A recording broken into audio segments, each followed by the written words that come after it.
Les invités sont avec nous, comme annoncé. Ils sont en nombre de 3. Nous allons avec eux décrypter cet ouvrage. Holocauste au Congo, l'omerta de la communauté internationale. L'ouvrage de Charles Onana, préfacé par Charles Million, qui est... oui, ça doit être Charles Millon, c'est ça. Millon. Charles Millon, ministre de la Défense de Jacques Chirac, entre 1995 et 1997. Il a vécu l'invasion du Congo-Zaïre, comme vous le savez. Et Charles Onana est docteur en sciences politiques, spécialiste de l'Afrique des Grands Lacs et des conflits armés, auteur de plusieurs ouvrages, des références sur cette région, dont l'Europe, crime et censure au Congo, Rwanda, la vérité sur l'opération turquoise, enquête sur un attentat, Rwanda, 6 avril 1994. Il a longtemps travaillé avec l'enquêteur qui est le français Pierre Payan sur le Rwanda et la République démocratique du Congo. Je vous informe que Paul Kagame lui avait intenté un procès en France et lui-même avait retiré la plainte pour dire que Onana n'écrit pas n'importe quoi. C'est un homme bien documenté. Dans les sous-titres, l'omerta de la communauté internationale, il pose une question importante. La France complice, c'est un ouvrage comme une Bible, pratiquement, ça doit être au-delà de 500 pages. Hein. 400. Voilà, donc plus de 400 pages. Ça va jusqu'à 450 en plus. C'est presque 500. Voilà, presque 500 pages, il faut le dire. Je reçois Moulumba Kabouayi, politologue, journaliste, écrivain. Merci d'être là. Mubabinge Bilolo Wakaluka, il est le directeur de l'INADEP, l'Institut africain d'études prospectives Centre-Europe. Vous êtes égyptologue et philosophe. Vous enseignez au Congo?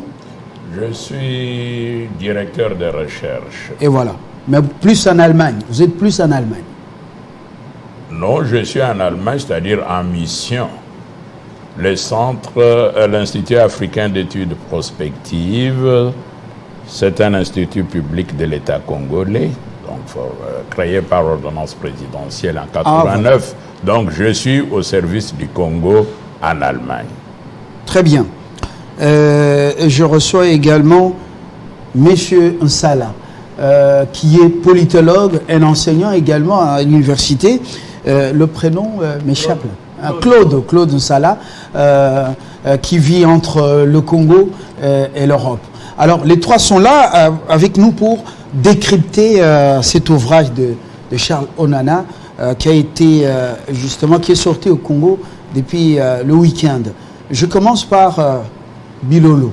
Moulumba, on est avec lui de temps à autre. Je commence par professeur Bilolo, l'égyptologue, professeur Charles Onana prend quand même beaucoup de risques alors que beaucoup de Congolais aiment la jouissance et pensent que le pouvoir vient ou viendra toujours de Kigali, le sous-traitant occidentaux ou des occidentaux. Oui, effectivement, c'est pour cela que nous lui sommes très reconnaissants. Ces livres interpellent les intellectuels congolais pour qu'ils puissent se pencher sur cette question de l'Est, sur cette guerre qui fait beaucoup de victimes. Onana est un panafricaniste. Alors, quiconque tente de travailler contre l'intégration africaine, travaille contre l'Afrique, travaille contre le Congo, travaille contre son propre pays. C'est pour cela qu'il souffre avec nous, il pleure avec nous et il interpelle par ses livres toute la classe politique congolaise, toute la classe intellectuelle, donc l'élite intellectuelle congolaise, pour qu'elle commence à s'intéresser à cette invasion qui fait, comme il le dit ici, plus de 10 millions de morts, plus de 500 000 femmes violées, le silence partout. Mais si les autres se taisent, faudrait-il aussi que les Congolais se taisent? N'est-ce pas notre devoir de crier à haute voix et de pleurer nos millions et nos dizaines de millions de morts? Monsieur Nsala Claude, dites-nous, ce n'est pas un peu exagéré, plus de 10 millions de morts, 500 000 femmes violées. Mukwege n'a pas les statistiques, à ce que je sache, parce que lui ne répare que quelques-unes. Onana a quand même le courage de donner des statistiques ici inquiétantes pour ceux qui ont soutenu Kagame ou continuent à les soutenir. Quelle est votre réaction avant d'entrer un peu dans la quintessence? Merci beaucoup. Je pense que Charles nous fait l'honneur de prolonger notre voix. Il nous fait l'honneur de prolonger les enquêtes de Pierre Péan, qui est son ami et son maître. Vous voyez qu'avant lui, Pierre Péan avait écrit Carnage. Carnage, les guerres secrètes des grandes puissances en Afrique. Avec une photo d'illustration. Voilà. Cette photo d'illustration, c'est les Grands Lacs. Voilà, les Grands Lacs. Et c'est le carnage. Voilà. Le carnage. Donc, Pierre Onana n'est pas, comme dirais-je, à sa première statistique. Charles pardon. Péan, il n'est pas à ses premières statistiques. Si vous lisez l'un de ses ouvrages qui s'appelle Ces tueurs Tutsis au cœur de la tragédie congolaise. La photo d'illustration, c'est James Kabarebe, Paul Kagame et un autre dont et Laurent Kunda. Les trois. Donc il a donné les premières statistiques qui sont d'ailleurs infimes, puisque dans le journal de Libération, un journal français qui s'appelle Libération, paru et publié en 2011, on discutait le chiffre de 18 millions. Donc, par rapport au docteur Mukwege, les statistiques diffèrent puisque lui, c'est un chercheur qui va jusque dans les petits villages, qui accède aux archives, qui accède à tous les secrets. Mais le docteur ne comptabilise que ceux et celles qui viennent vers lui.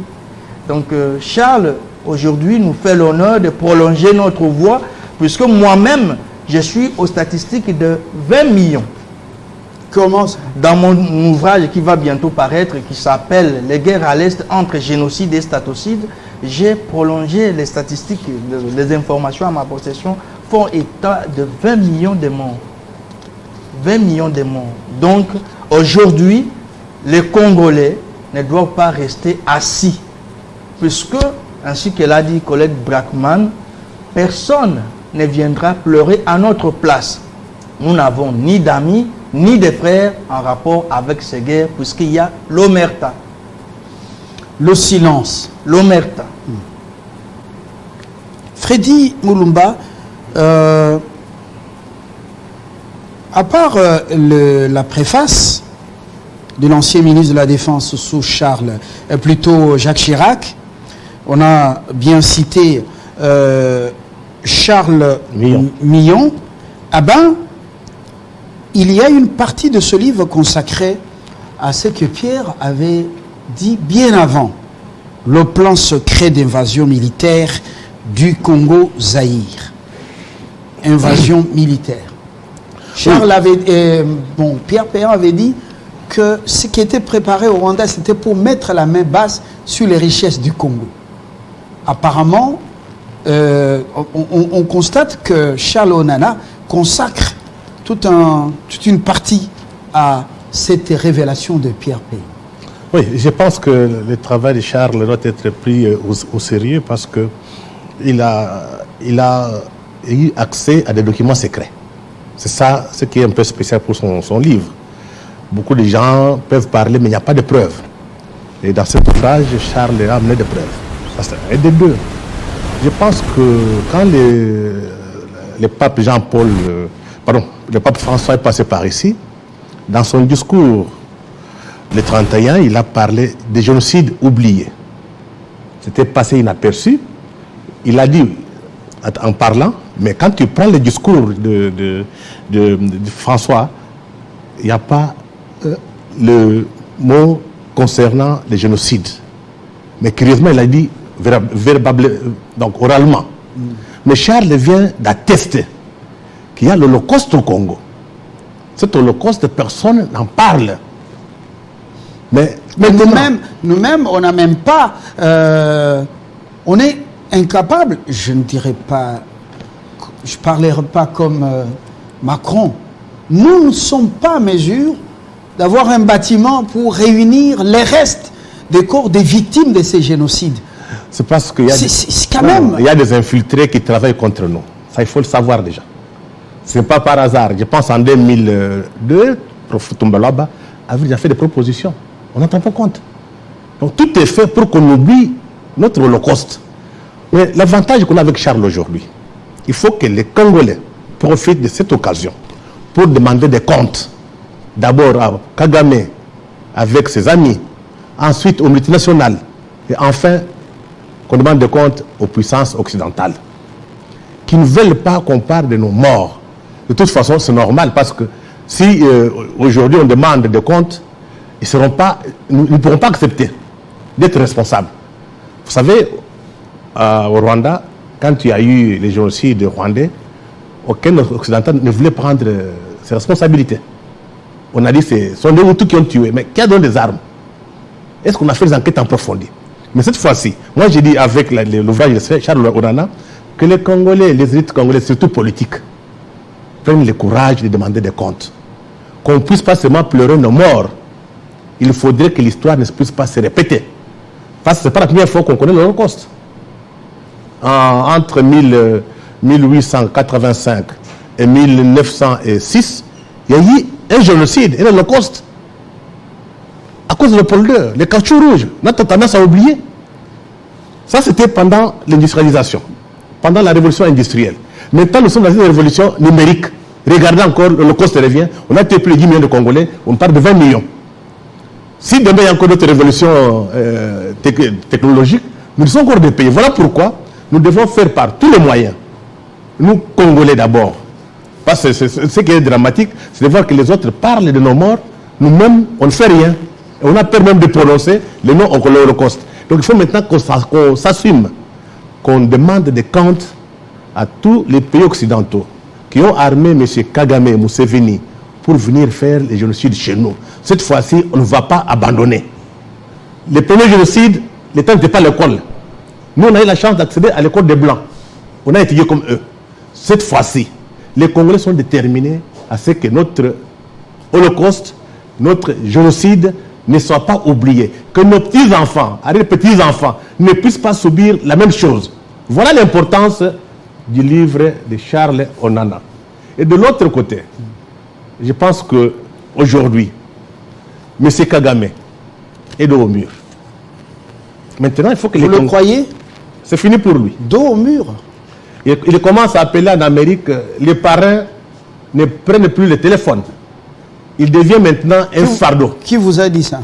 Ouais, je ne peux pas te donner mes sources. Non, mais l'appel, on ne le prend pas. J'ai dit que je ne peux pas te donner mes sources. Ceux qui me suivent, ils vérifient. On ne les prend plus au téléphone. Il est devenu maintenant une charge, un fardeau pour le monde occidental. Est-ce que c'est ce qu'on en a dit, dit en d'autres termes, que les grandes puissances, les multinationales, ne veulent pas porter le poids ou la responsabilité du plus grand génocide au Congo? Tout simplement, ils veulent maintenant que Kagame et sa bande payent les frais, c'est ça? Non, le problème est qu'ils font par tous les moyens pour qu'on n'en parle pas. Donc si vous n'en parlez pas, personne ne viendra parler à notre place. Ça signifie quoi? Nous devons maintenant lever le ton. Demander des comptes. C'est aux Congolais. Il ne faut pas attendre que l'Occident vienne vous dire non, j'ai tué des Congolais. Ils ne le feront jamais. Voilà, je reviens à vous, Freddy Mulumba. Chez nous, l'actualité s'impose. Nous sommes en direct en faisant ce décryptage. Nathalie, rebonjour. Rebonjour, Fabien. Dernière livraison. Ça a changé ou c'est resté statique? Ça a changé, Fabien. Et voilà, on vous écoute. Merci d'être resté avec nous. Le Mythe Info, c'est tout de suite.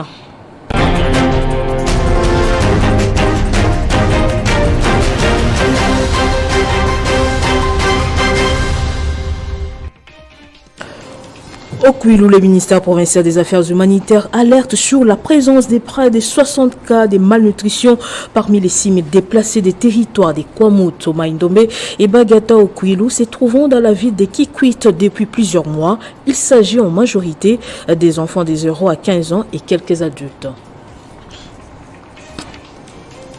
Et puis cette bonne nouvelle, en Ituri, les prix de certains produits de première nécessité ont baissé dans les différents marchés du territoire de Djougou, notamment Iga, Barrière, Guina et Nizi. Cette baisse est due aux travaux de réhabilitation de la route nationale numéro 27, lancée il y a une semaine. Sur le continent, une soixantaine de personnes ont été tuées le jeudi dernier dans une localité du nord du Burkina Faso par des hommes arborant des tenues de l'armée nationale, a annoncé ce dimanche soir le procureur de la République. Les enquêtes sont ouvertes. Au Soudan, les affrontements se poursuivent entre l'armée du général Al-Bourham et les paramilitaires des forces de soutien rapide. Plusieurs pays évacuent leurs ressortissants depuis samedi. La France est parvenue ce dimanche à faire sortir une centaine de personnes. Les opérations pourraient durer jusqu'à ce mardi.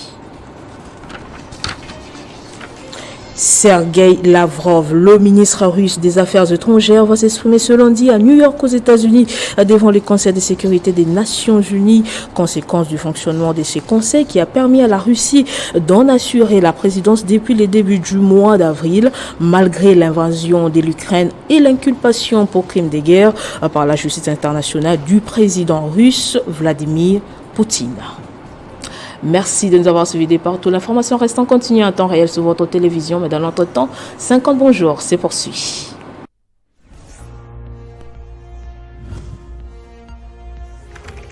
L'actualité reste en continu.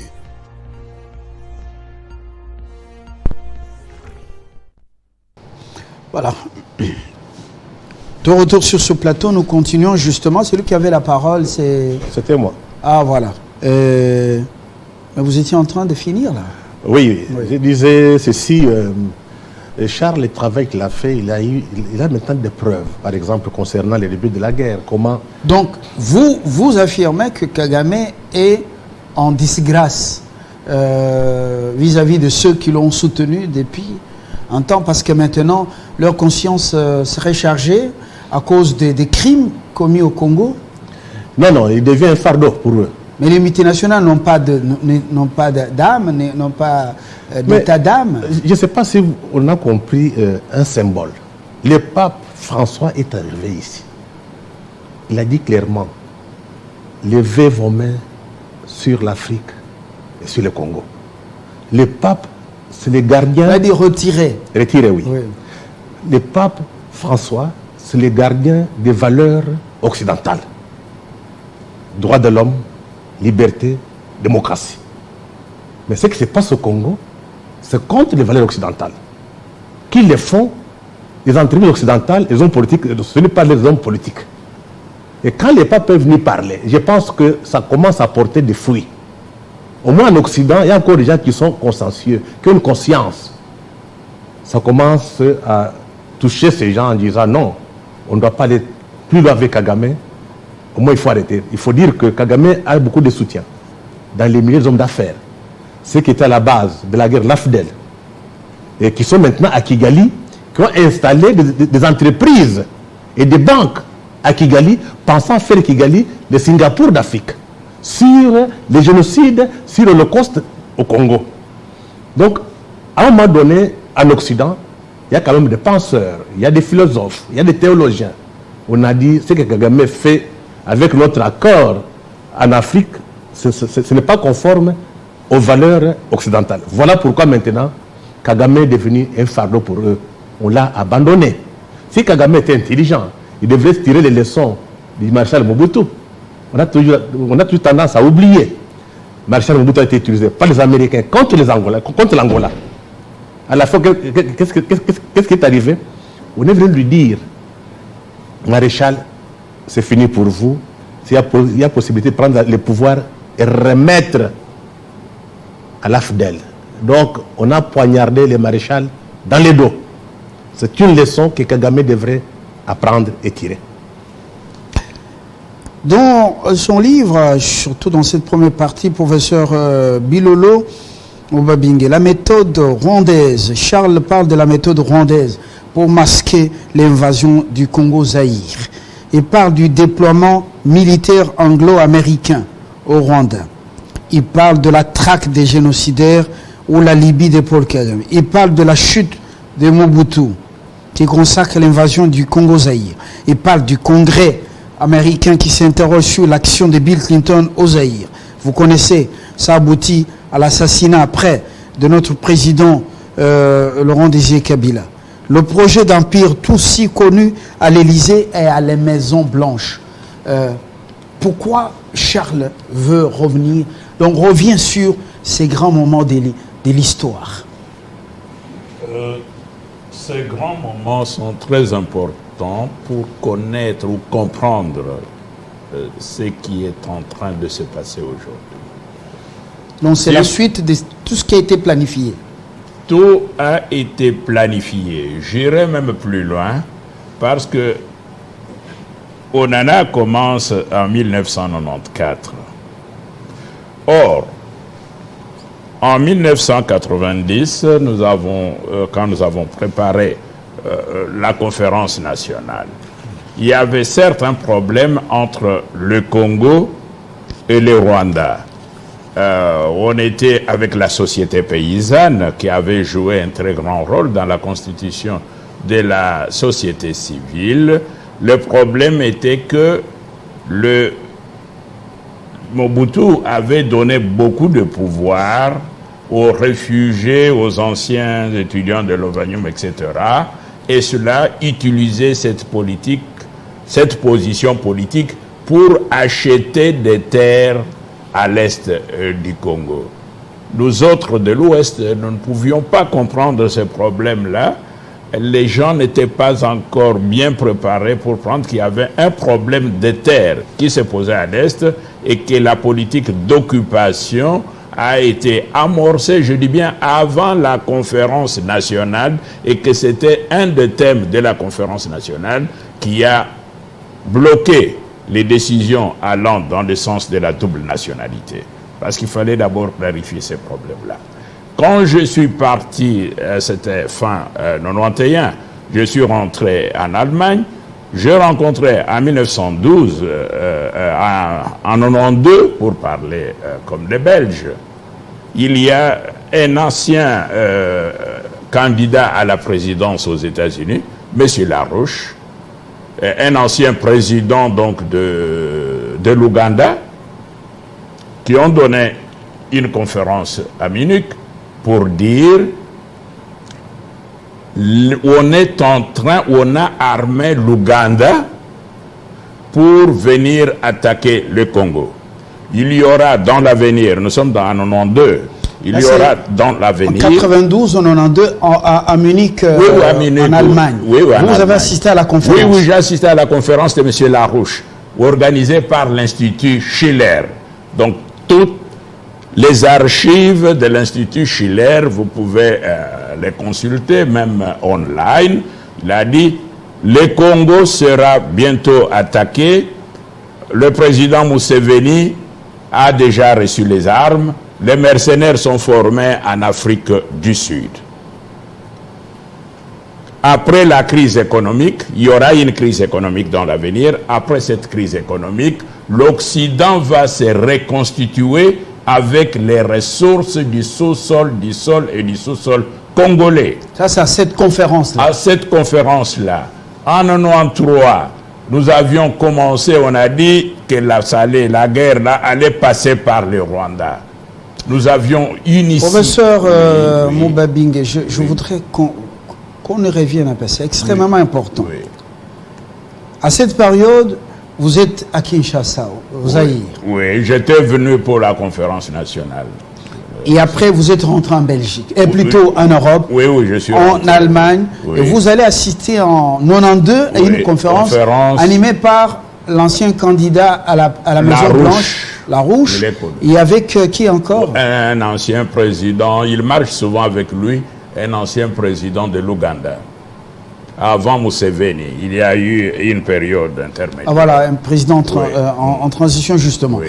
Et puis, ils disent que Museveni a reçu les armes, avait déjà reçu les armes pour attaquer le Zaïre. Pour attaquer venir piller les Zaïre. Voilà, et l'Occident devait se reconstituer avec les richesses du Congo Zaïre, enfin du Zaïre. Nous sommes en 1992, en 92. En 92. Voilà, vous continuez. Alors, maintenant, quand on a essayé un peu de contrecarrer la guerre au Rwanda, en préparant une mission de prévention, sorte de caravane comme ça pour éviter que des choses pareilles puissent arriver, mais on n'est pas arrivé à cela. La guerre était déjà déclenchée, vous savez ce qui s'est passé en 1994.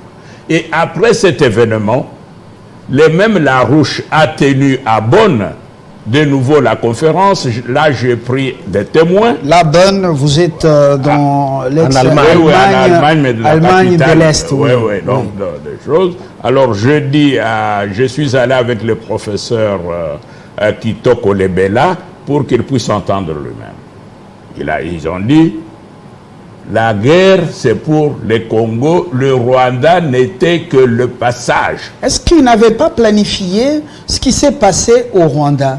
C'était bien planifié parce que c'était la route obligée pour entrer au Congo. Donc les génocides étaient voulus. Les génocides au Rwanda étaient voulus. Ça fait partie du programme. D'abord le génocide du Rwanda et puis le génocide congolais. Et c'est lui qui est l'élément déclencheur, c'est Kagame qui va abattre l'avion d'Abiyarimana. Oui, ça c'est l'élément déclencheur, mais c'est comme mercenaires, les Wagner.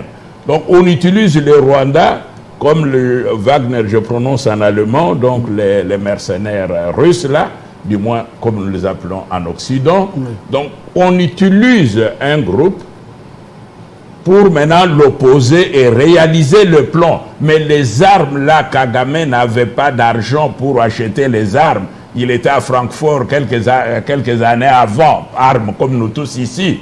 Donc, d'où viennent les armes? Les armes venaient d'où? Les armes viennent de, si je parle comme Larouche, de l'Angleterre. Parce que quand même vous dites que c'est l'Amérique qui fait, ce n'est pas l'Amérique des Noirs américains. Ce ne sont pas des Afro-Américains qui font ça. Ce ne sont pas des Asiatiques américains qui font ça. Ce ne sont pas des Amérindiens qui font ça. C'est la communauté anglo-saxonne avec leurs frères allemands et autres, donc français, etc. C'est cette extrême droite européenne qui attaque le Congo. Les mercenaires formés en Afrique du Sud. Oui.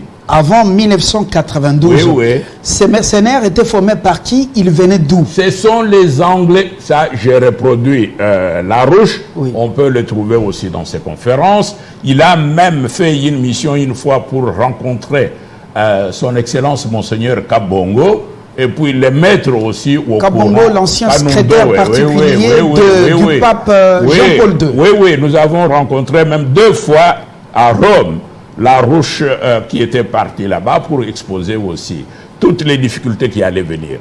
Il n'y rien. Donc les Anglais... Larouche, ancien candidat à la Maison-Blanche, mettait à nu ce plan. Oui, parce qu'il a son plan donc de contribuer à la route de soie, les projets de pont entre le Maroc et l'Europe.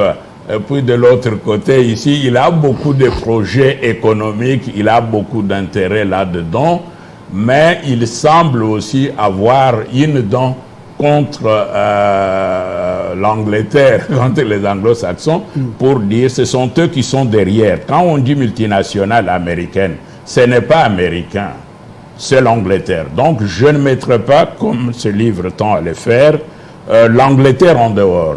Il y a l'Angleterre qui agit... On en a mis l'Angleterre en dehors. C'est-à-dire, si quelqu'un lit comme ça, je vois la France complice, moi je crierais l'Angleterre et la France complices. J'ajouterais même l'Allemagne. où l'Angleterre et l'Union européenne complices. Donc, les décideurs politiques américains n'y sont pour rien. Ils y sont, mais ces décideurs politiques américains sont des Anglais. C'est une ethnie, une tribu qui cause les dégâts dans l'histoire de l'humanité. Pourquoi est-ce que vous parlez des ethnies quand vous parlez de l'Afrique? Vous parlez des tribus quand vous parlez de l'Afrique, mais quand il s'agit de Miropa, en ce moment-là, vous dites que ce sont des nations. Non, la tribu ou l'ethnie anglo-saxonne et la tribu là de Romains, donc qui est en Europe, et puis leurs frères germaniques, ce sont ces trois tribus qui causent les souffrances et les malheurs au Congo. Alors, pourquoi vous avez lu, j'ai la conviction, ce livre d'Onana, Onana parle d'un congrès qui s'interroge sur l'action de Bill Clinton au Congo-Zaïre. Oui, tout cela entre maintenant dans c'est un projet collectif.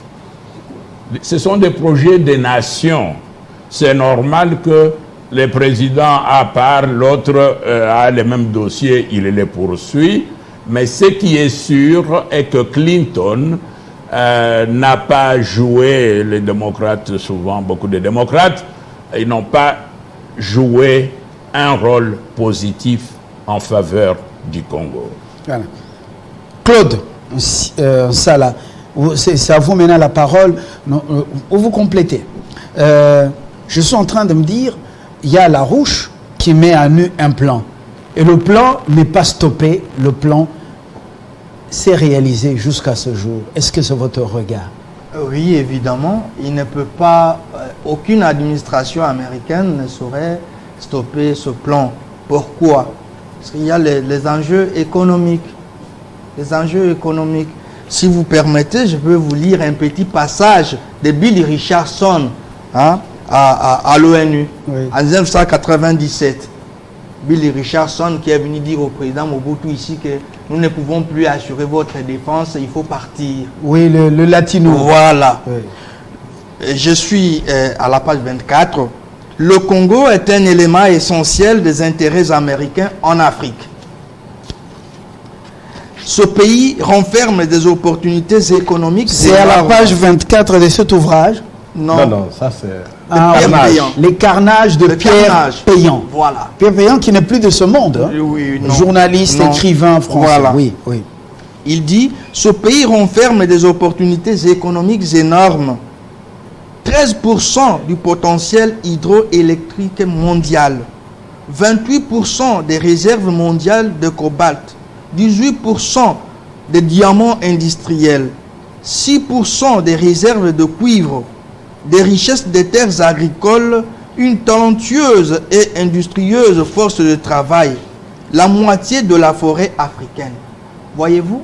Donc, avec... Là, c'est Bill Richardson. Il parle à qui? Il parle à l'Assemblée générale de l'ONU. Oui.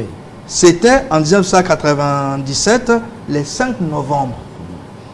Alors, je fais une corrélation. Voilà. Sur la voie de l'Amérique, la VOA, avant l'entrée... La prise totale du Zaïre par la FDL, j'ai suivi ce qu'on appelle l'éditorial reflétant le point de vue de la Maison Blanche. C'était dit expressément comme ça. Washington était reconnaissant envers la personne de Mobutu pour son rôle joué pendant la guerre froide. Mais que la page Mobutu était tournée.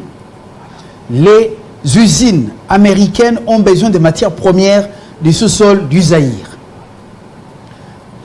Washington ne pourra jamais accepter que la gestion de ce pays au cœur de l'Afrique, compte tenu de ses richesses potentielles, lui échappe. Je m'arrête par là. Moi, de mes propres oreilles, déjà adulte, journaliste, j'ai suivi sur la voie de l'Amérique. Personne ne peut me contredire. Continue. Ah donc, ça tombe à point nommé pour dire qu'aucun président américain, aucun, ça je le dis, aucun, ne pourrait accepter que le Congo vive debout. Aucun. Aucun président britannique, ne pourrait accepter que le Congo soit debout. C'est une fatalité, donc Dieu le Père a décidé. Non, Oui. non. Mais Mais c'est vous- pourquoi, Oui.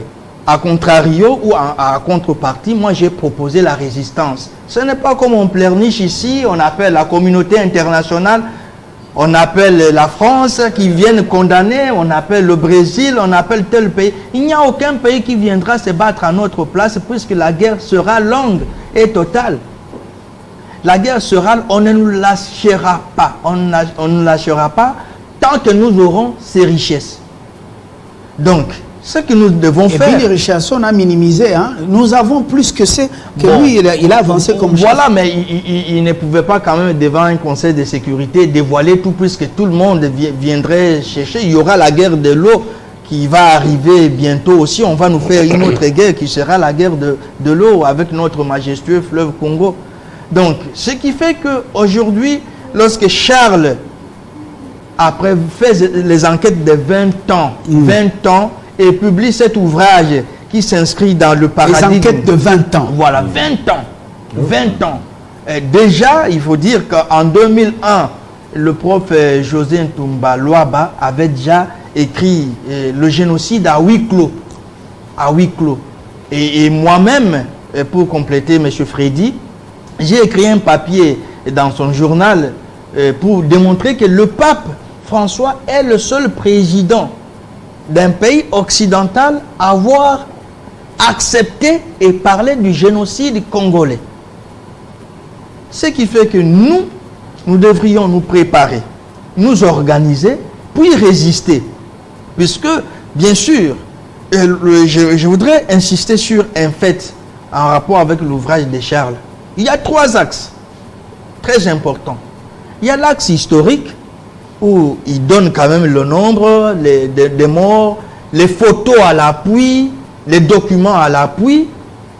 Et puis il y a un axe contextuel où il met au centre la communauté Banyamulenge qui prépare l'implosion chaque fois de l'intérieur. Rappelez-vous qu'en 1998, toute une brigade, la 10e brigade, est partie avec le RCD. Une armée d'un pays qui va vers un mouvement insurrectionnel, vers une rébellion. La 10e brigade est partie avec le RCD. Ça, c'est l'axe vraiment contextuel. Alors, au Cameroun, cet échange est suivi avec beaucoup d'attention. J'ai beaucoup de réactions sur mon phone. Par exemple, à Douala, nous vous suivons avec une très grande attention. Professeur Moubabinga, on dit, ce que vous venez de dire, c'est très instructif. L'élite d'or, ils disent, continuez. Bon, c'est pour vous dire que les gens... Voilà, merci beaucoup. J'ai parlé des 3 axes. L'axe historique, où Charles indique le nombre de morts, indique le nombre de femmes violées, et moi je complète toujours que le viol, c'est une arme pour éteindre la vie au Congo. Humilié. Non, ça va au-delà de l'humiliation. Pour qu'on ne puisse pas être nombreux, puisque le premier génocide dont a parlé Freddy, j'en parle dans mon livre, on a perdu 40% de notre population avec la guerre du caoutchouc. Et qu'est-ce qu'on faisait? On emprisonnait les femmes congolaises, pour qu'elles ne mettent pas au monde de telle sorte qu'ils viennent un jour s'emparer de nos terres, de notre pays, sans nous-mêmes. Donc l'arme du viol, ce n'est pas seulement pour nous... Donc cette guerre, voilà. Si le Congo ne fait pas face au Rwanda, ni à l'Ouganda, ni à tous ces pays, soi-disant, membres de l'EAC, le Congo fait face à l'OTAN. À l'OTAN qui veut exterminer le peuple congolais pour occuper les terres, les faire occuper par d'autres personnes et exploiter les richesses. Chaque acteur a son agenda.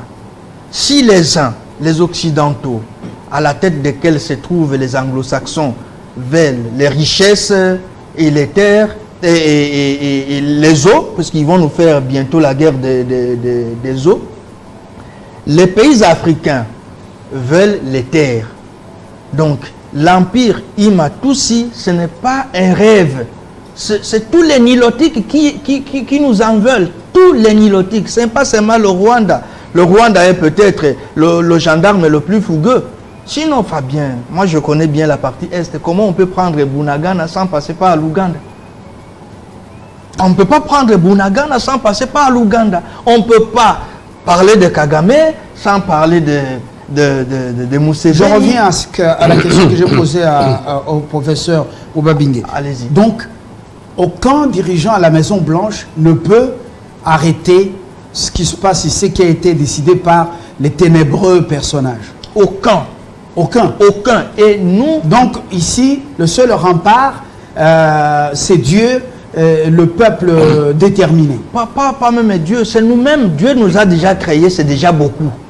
C'est nous-mêmes, avec nos femmes, nos enfants, nos chiens, nos poissons, nos éléphants et nos singes, nous devons nous tenir debout. Nous devons nous tenir Freddy debout. Moulumba. Alors, les dirigeants politiques sont des incapables. Ce sont des gens qu'on a amenés aux affaires pour jouer un rôle et accomplir la volonté des puissances des ténèbres. La parole. Vous savez, ceux qui connaissent l'histoire de ces pays, depuis 1885, le Congo est considéré comme une entreprise. On n'a pas besoin d'un chef d'État, on a besoin d'un gérant. Un gérant. Pour ne pas dire aussi, on a besoin de mercenaires à la tête du pays. Donc quand un patriote, un homme qui dit non à ces hommes d'affaires, à ces globalistes qui étaient à Berlin en 1885, on assassine. C'est comme ça qu'on a tué Lumumba, parce qu'il a dit non. On a assassiné Mosé Kabila, parce qu'il a dit non. Nous devons comprendre, le monde est très violent. On respecte les gens qui sont Mais comment forts. expliquer qu'ils ont utilisé Mobutu pendant longtemps, il les a servis. Au lieu de passer de Mobutu à une autre personne pour continuer à garder la main sur le Congo, ils préfèrent passer par les petits pays et créer les carnages ici et piller davantage. Comment? C'est quoi ça? C'est pas diabolique ça? Non, nous n'avons pas une mémoire collective. Imaginez-vous les gens qui ont fait l'esclavage, la tête négrière. Vous pensez qu'ils vont un jour changer? Normalement, c'est à nous de tirer les leçons de l'histoire.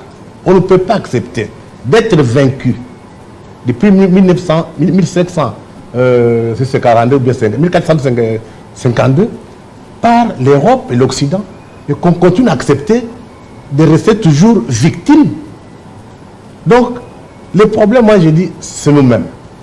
Donc, le moment est arrivé de ne plus encore pleurer. Il faudrait, d'abord construire un rapport de force intellectuelle. Ça signifie que il faut construire des paradigmes. Mais les fameux intellectuels sont pour la j'explique. plupart corrompus. Non, ce sont les diplômés. Oui, mais bon, en fait, disons, les diplômés sont corrompus, ils sont faciles. Ils sont pas intellectuels. Même les Chinois ont compris qu'on peut les manipuler. J'ai dit, de toute façon, je suis à côté d'un savant qu'on ne connaît pas ici, le professeur Bilolo. Ce qui est dramatique dans ce pays, quand un musicien meurt, mais quand un musicien passe, on dit non, un homme de culture. Mais quand vous avez un tel égyptologue à Kinshasa, aucun homme politique, aucun ministre ne l'a reçu. Et vous verrez des musiciens, on les reçoit, non, c'est ça, c'est la culture. Donc il y a un problème. J'ai dit, il faut d'abord construire un rapport de force intellectuelle, construire de nouveaux paradigmes pour projeter... En français facile, qu'est-ce qu'il faut faire? Ah ouais, il faut de nouvelles pensées, une nouvelle pensée congolaise, une nouvelle pensée africaine. Avec qui? Avec le Congolais, avec les Africains. Le peuple n'a jamais créé quelque chose qui va... J'ai dit, ce n'est pas le peuple. Arabe, ça n'a rien donné. Non. Vous avez une élite corrompue. Vous avez un peuple qui est emballé. On lui donne, il danse. Alors maintenant, comment vous allez faire changer les choses? Professeur Mobabing. Je crois nous avons une nation de civils. L'Europe, c'est une nation, si je peux considérer l'Europe comme une nation, c'est une nation de soldats. Tout le monde est soldat. Celui qui n'a pas fait le service militaire, il a fait le service, ce qu'on appelle le service civique, donc pour la patrie. Donc, comment soigner les gens, comment soigner les malades, ainsi de suite. Donc, tous les Européens pensent militairement, pensent comme des militaires. Nos professeurs, nos collègues, ce sont des officiers. Ils tendaient à supprimer les services militaires. En fait, ils ont fait introduire la guerre de l'Ukraine pour renforcer l'armée. Donc l'Allemagne a voté un budget spécial de 100 milliards, ou même plus, 100 milliards budget spécial pour l'armée. Tous ces pays-là ont augmenté les budgets. Tous vos professeurs de l'université ici, ce sont des civils. Donc des gens irresponsables Cette politiquement. Cette situation que vous dites, ça date des quand? Parce que à travers l'OTAN, Washington a donc réduit en ayant l'Europe sur le plan de l'armement et de l'énergie. Alors, l'Europe est dépendante, même aujourd'hui, des États-Unis avec son gaz qui vient par les navires.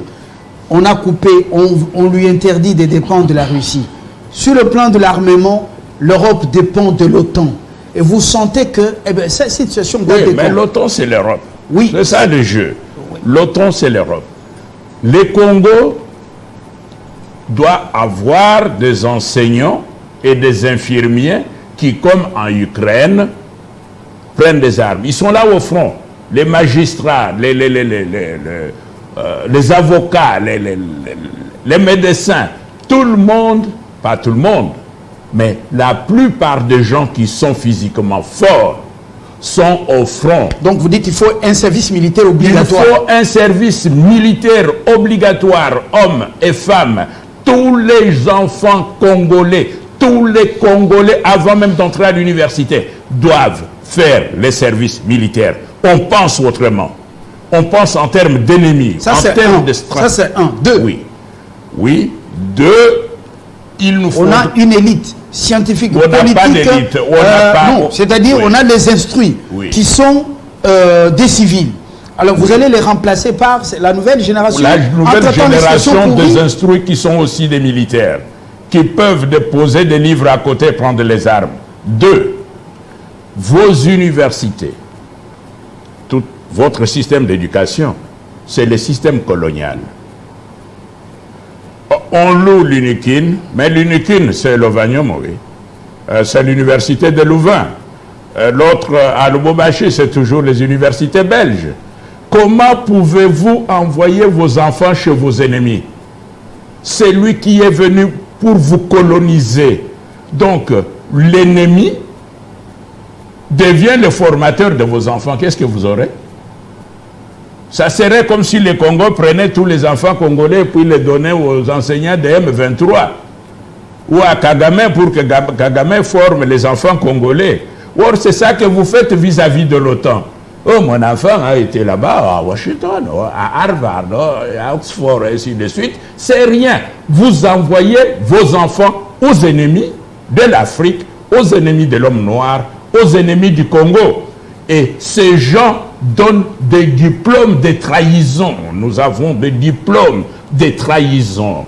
Nous n'avons pas la fierté de nous-mêmes pour faire du Congo un grand pays au cœur de l'Afrique, un grand pays, non seulement au cœur de l'Afrique, mais dans le monde.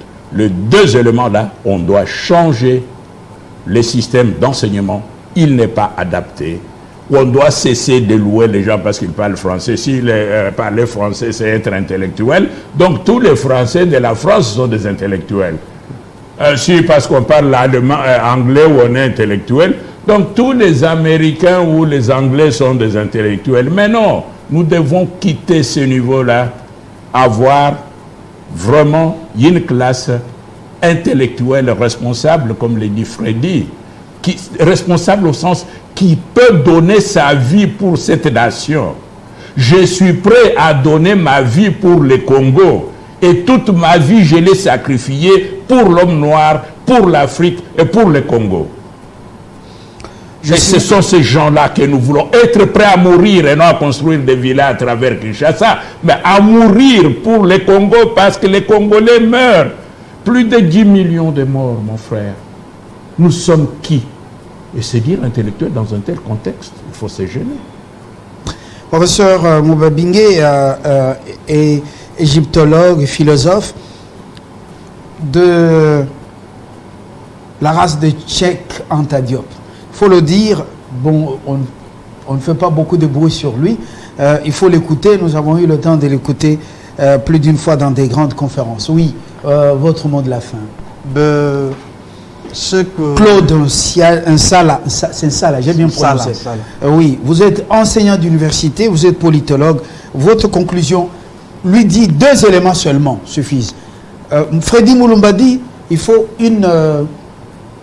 changer le système. Il faut changer le système. Il est complété par Bilolo dit il faut que tout le monde fasse le service militaire. Parce que les civils sont comment? Les civils sont têtus, sont désordonnés. Et puis, il faut changer le système éducatif. Et vous prenez quoi? Moi, j'ajouterais 2 petits points. Choisir des nouveaux alliés. Ça fait très longtemps, depuis les indépendances jusqu'à aujourd'hui, on a les mêmes alliés qui nous amènent la guerre, les mêmes alliés qui nous regardent, qu'on nous tue, qu'on nous pille, les mêmes alliés. On doit choisir les nouveaux alliés et c'est ça, ça relève de la souveraineté. Les nouveaux alliés ne viennent pas pour notre bien. Les Chinois sont aujourd'hui dans nos mines, dans nos champs, dans nos cuisines. Mais vous voyez les dégâts. Même le salaire malongé Zaté, ils nous connaissent très bien. Les Russes, n'en parlons pas, c'est pas l'ange qui vient. Alors, qui doit-on choisir? Bon, c'est plus qu'on a bipolarisé. On pense que si vous fouillez la pluie, vous irez vous plonger dans l'eau. Non, il y a les autres alliés. Pourquoi vous ne voulez pas citer les autres? Il y a les autres alliés qui peuvent imposer un rapport de force. Les autres alliés, nous les connaissons, qui peuvent imposer un rapport de force, un nouveau rapport de force. Puisque s'il n'y a pas ces alliés-là, on va continuer à pleurer, on va continuer à violer nos femmes et nos enfants, on va continuer à nous assassiner. Deuxièmement, il faut changer l'imaginaire par la construction d'une université pour la guerre. C'est-à-dire quoi? C'est-à-dire, à Kinshasa, on crée une faculté uniquement qui étudierait la guerre dans tous ses aspects, puisque nous sommes un pays en guerre. Mais nous avons Chesda. Non, nous avons l'école de guerre. Là c'est pour... Il faut saluer quand même. Oui, on salue. Je ne minimise pas, mais là, on n'étudie pas la guerre dans tous ses aspects médiatiques. Combien de médias parlent de la guerre ici, de notre guerre? L'aspect cybernétique, l'aspect informatique, l'aspect anthropologique, l'aspect médicinal ou de la médecine de la guerre. Tous les aspects de la guerre doivent être étudiés puisque la guerre a commencé hier, nous la vivons aujourd'hui, elle continuera après nous. Donc nous devons étudier la guerre dans tous ses états. Voilà la petite formulation, la petite proposition que j'ai faite. Merci beaucoup. Alors... Pasteur Eric, depuis l'Angola, dit qu'il est d'accord avec professeur Bilolo. Il ajoute même tous les hommes dédiés doivent aller dans l'armée. Les évêques, pasteurs, bishops et leurs fidèles doivent prendre les armes, savoir comment manier les armes pour aller au front, pour chasser l'ennemi. Parce que si la nation n'existe pas, l'Église ne pourra pas prier. Alors, bref, toutes les églises. Donc, on doit généraliser le service militaire. Moi, je suis prêt à aller à Kibomango, même ce soir. Et puis, docteur Denis dit au Cameroun, organisez une grande conférence avec les jeunes Congolais. Vous, 3, expliquez-leur toutes ces vérités. Voilà, c'est une recommandation qui vient de Douala du docteur Denis. Bon, on a d'autres réactions nombreuses, je ne saurais pas. Ici, ça enflamme la toile. Le temps passe. Parce que la programmation a prévu autre chose. Nous jetons l'encre par ici avec espoir de lever prochainement dans un autre décryptage de l'ouvrage de Charles. Bravo à mes frères camerounais, surtout à Charles Onana. Camerounais, mais congolophile. Et lisez ce livre. Je préfère même que vous fassiez un jeûne d'1 mois pour acheter ce livre et le lire, c'est très important. Alors, si on avance comme ça, on aura toujours libre, démocratique, transparente, et puis après, on a un président à Longinaye, au bout de 5 ans, les larmes encore, ça va couler. Et les prix, les biens et les services ont monté de prix, beaucoup de choses. Vous comprenez qu'il n'y a que nous qui devons nous sauver. Ce n'est pas Washington, ce n'est pas Pékin, ce n'est pas Moscou. Personne de ces dirigeants ne viendra nous sauver. Ils ont conclu des pactes contre nous. Nous ne comptons pas pour eux. Ce sont nos richesses qui comptent. Ils veulent se développer avec nos richesses, mais sans nous. Alors, choisissez vous-même. Disparaître pour toujours ou combattre. Voilà. Nous avons fini. Et notre consoeur qui fête aujourd'hui, ou qui a son grand jour, le jour de son anniversaire, c'est Patience Mutoke, c'est son grand jour. Nous terminons sur cette note. Alors, heureux anniversaire, Madame Mutoke.